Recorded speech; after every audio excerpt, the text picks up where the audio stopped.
For all of the hype around Qianhai, the actual benefits that Qianhai will produce are very much in doubt. Many econometric studies have sought to quantify the benefits of projects like Qianhai, but serious design problems make these studies almost completely unusable. One example of such a study is Zhang et al.'s 2009 study, where they supposedly find a Guangdong effect of deepening integration in the Pearl River Delta region. And what their regression analysis shows is that GDP per capita, as well as productivity growth, as proxied by total factor productivity, increases with further access to mainland markets. With overall increase in trade in the Guangdong region, these benefits decrease with manufacturing, suggesting that a focus on manufacturing sectors nowadays actually hobbles growth. And the model looks reasonably well developed, with a proportion of variance explained at roughly 70 to 73%. In this particular case, the model doesn't control for outside factors, and thus the benefits found in this study seem very dubious. Other studies purport to show similar gains. In Figure 8 from our paper, we show the results of research looking at changes in nominal GDP as new high-tech development zones appear on the mainland. And what these studies supposedly show is that as China makes these new high-tech development zones, we see relatively significant increases in nominal GDP from even the run-up to the development of these zones, reaching their summit about 10 years after the development of these zones and proceeding up until roughly 20 years on.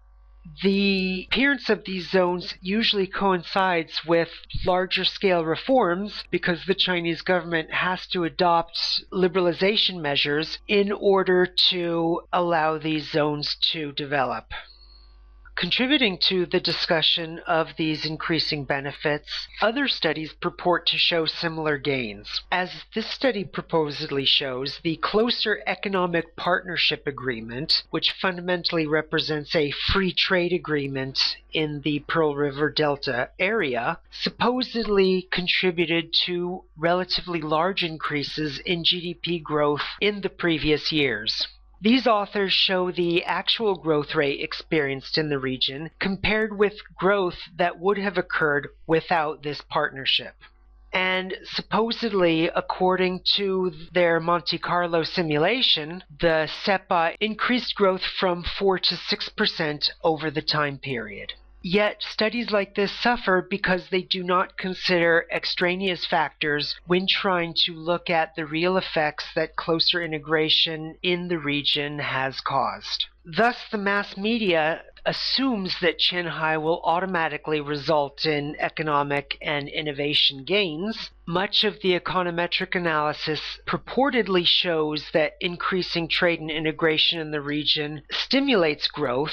Yet, we don't have any reliable econometric studies actually showing the effects of deeper innovation policy and trade policy in the region.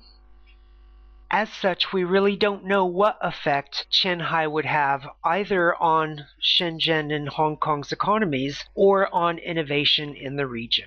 Naturally, Qianhai has its own costs associated with the development. We show the layout of Qianhai as a real estate project, and as we see from artist renditions, the Qianhai project expands across a wide area with surface area of roughly 15,000 kilometers squared. The project's total budget naturally depends on the source consulted, yet most of these estimates seem to center around $11 billion US.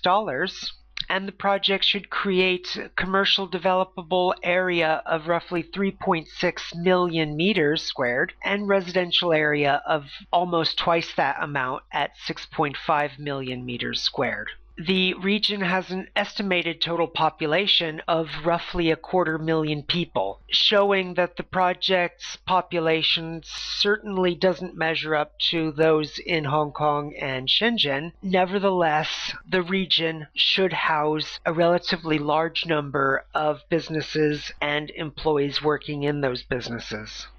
By simply going down the list of activities that the Qianhai Authority and other local planners have developed, we put spending on Qianhai as a real estate project of roughly 35 billion Hong Kong dollars. And the division of that spending comes to roughly 4-to-1 in capital versus labor's favor. As such, we expect spending on the order of 30 billion Hong Kong dollars over the next 2 years and hiring of labor at roughly 4 to 5 billion Hong Kong dollars.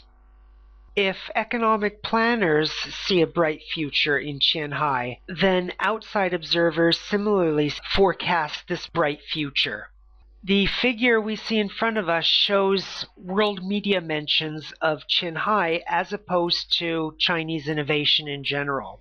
As most of you know, China's innovation has been much discussed in recent years, and the common consensus developing is that China is starting to develop its own innovation system. Yet, despite the tremendous excitement generated over China's overall innovation for the entire country, we see that mentions on a month-by-month basis of Qianhai well outstrip those mentions of innovation in general for the entire country.